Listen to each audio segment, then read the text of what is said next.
All right, Apple fans, right now we've got a vintage Macintosh SE here that arrived in the shop. Wanted to show you real quick just a little bit about this particular unit.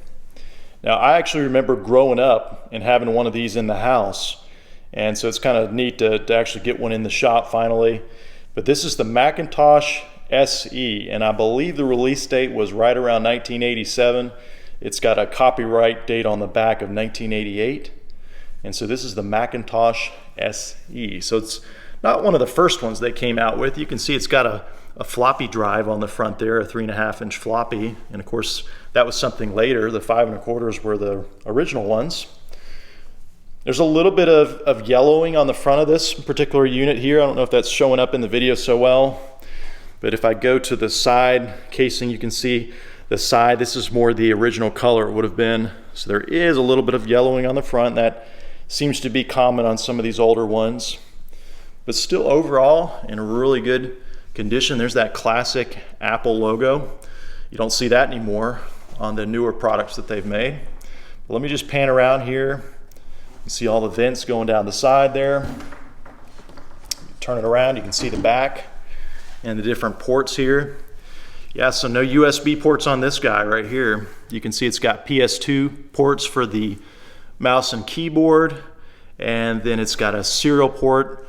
I might be miscalling that. It's got the, I believe that's for a 5.25 disk drive, and then one of the Apple, I think this is an Apple proprietary printer port right there, and then I believe for a modem, and then for an external speaker right there.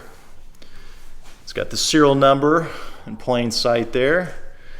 And then you can see on the label there on the back there, this is where the, 1988 is the copyright date on the back here.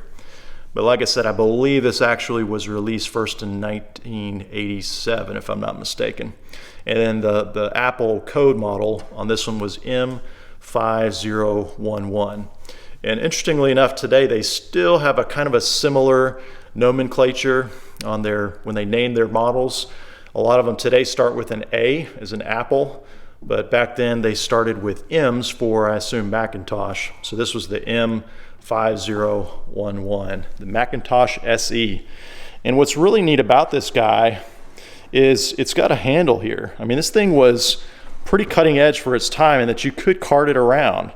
You know what I mean? It's obviously not as portable as a laptop computer would have been, but you know, maybe you would cart this around from one place to the next, just kind of depending on what you were using it for. It was light enough and all compact in one piece where you could do such. All right, now I know what everyone's thinking. Does it work? Does it power on? Well, we're gonna fire it up here and see what happens.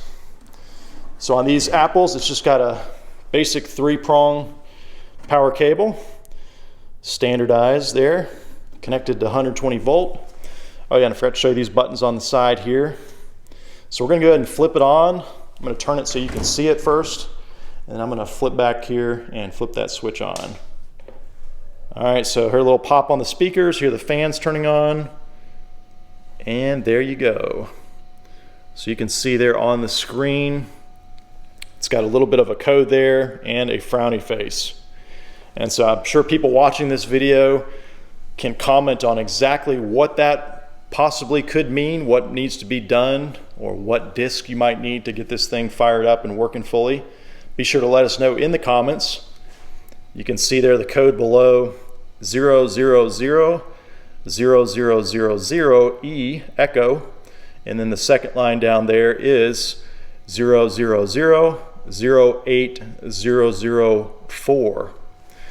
And again, it looks like a frowny face there. Yeah, so this is the Apple Macintosh SE.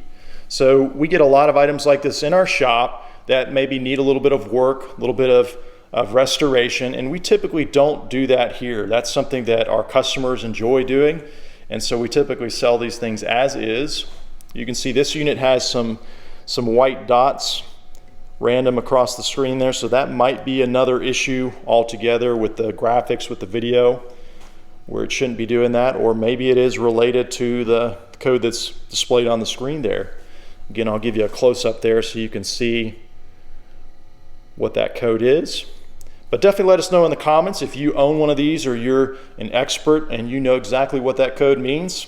Chime in the comments below. People I'm sure would be curious and eager to know what all that means. Let us know what you think, what kind of restoration might be needed on a Macintosh SE like this one in particular right here. Again, it does have a little bit of yellowing on the casing, but not too bad overall.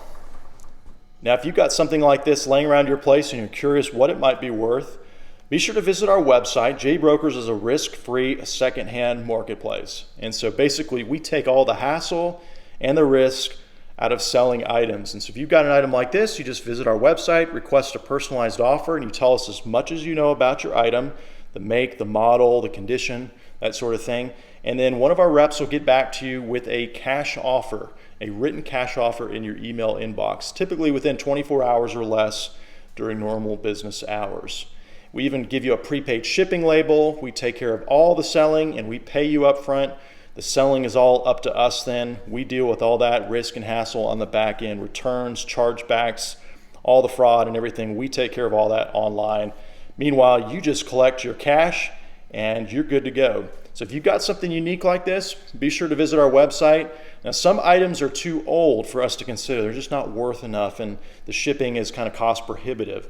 But our general rule of thumb is anything over $100 in value, that's easy to ship. And so think about the items in your house. If you have things that meet that criteria, over $100 in value, and of course that's today's market, not originally, then be sure to visit our website and submit an offer request.